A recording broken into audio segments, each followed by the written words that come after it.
দেশবাসীলৈ মই মৰম যাচিলো অসমৰ এখন টান হৈ ৰচনা ৰচিলো মোৰ ৰক্তৰে ভৰা মোৰ গানৰ কলম। হাই বন্ধুহঁত, আজিৰ টপিক হৈছে আমাৰ Indian body builder Suhas Khemkar যোৱাকালি IHFFৰ মিষ্টাৰ অলিম্পিয়া এমেচিয়ৰত অল অভাৰ উইনাৰ হৈছিল। আমাৰ ইণ্ডিয়াত সুহাস খেমকাৰ এটা বিশাল ডাঙৰ নাম, যোনে বডি বিল্ডিঙৰ লগত জড়িত হৈ আছে। সুহাস খেমকাৰক চিনি নোপোৱা মানুহ প্ৰায় কমেই। গতিকে ইণ্ডিয়াৰ পৰা ফাৰ্ষ্ট টাইম IFBB প্ৰ' কাৰ্ড পোৱা প্ৰথমজন ব্যক্তি সুহাস খেমকৰ। তেওঁ বহুত দিনৰে পৰাই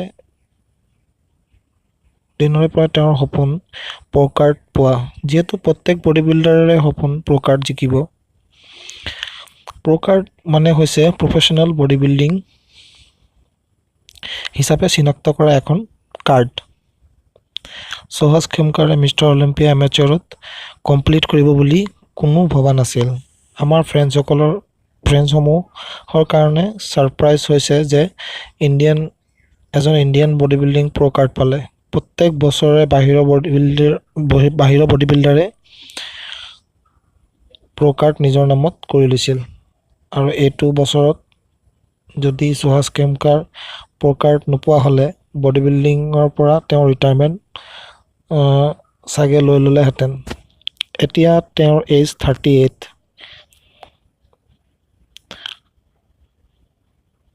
তেওঁ কোনো ধৰণৰ প্ৰফেশ্যনেল বডি বিল্ডিং পাৰ্টিচিপেট কৰিব পাৰিব। যদি টপ লিষ্টত যদি চিলেক্ট হৈ যায় তেন্তে মিষ্টাৰ অলিম্পিয়াৰ কাৰণে তেওঁ কোৱালিফাইড হৈ যাব। যদি তেওঁ বিচাৰে আৰ্নল্ড ক্লাছিকতো কমপ্লিট কৰিব পাৰিব। এতিয়া চাব লাগিব সুহাস খেমকাৰ কিমানখিনি আগুৱাই যায়, তাৰে আশা আমাৰ।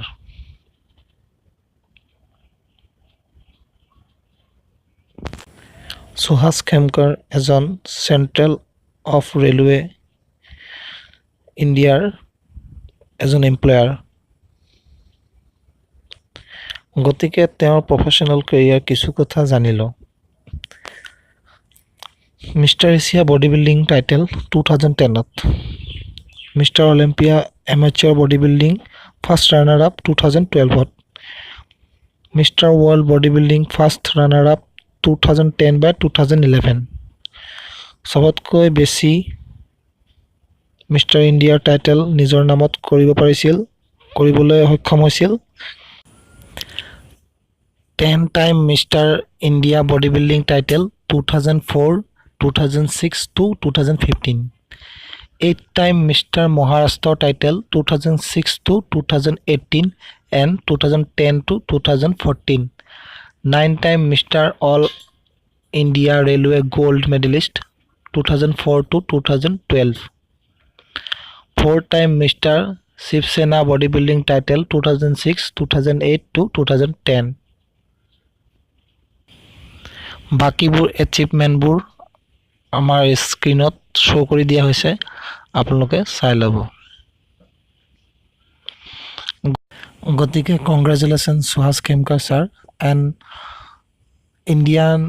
India proud. আৰু আশা ৰাখিলোঁ সুহাস খেমকাৰ ভৱিষ্যতে আৰু আগুৱাই যাব, তাৰে কামনাৰে আজি ভিডিঅ'টো সামৰণি মাৰিছোঁ।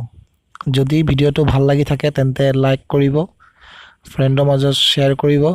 আৰু বন্ধুহঁত, আপোনালোকৰ ওচৰত এটা দায়িত্ব, কাৰণ আপোনালোকৰ বিনা ছাপৰ্টত মই ভাল ভিডিঅ' বনাবলৈ মটিভেশ্যন নাপাম। গতিকে মোক ছাপৰ্ট কৰক, আৰু এনেদৰে ভাল ইনফৰ্মেশ্যন ভিডিঅ' পাবলৈ হ'লে মোৰ এই চেনেলটো ছাবস্ক্ৰাইব কৰিব। গতিকে আজিলৈ ইমানতে সামৰণি মাৰিছোঁ, ধন্যবাদ।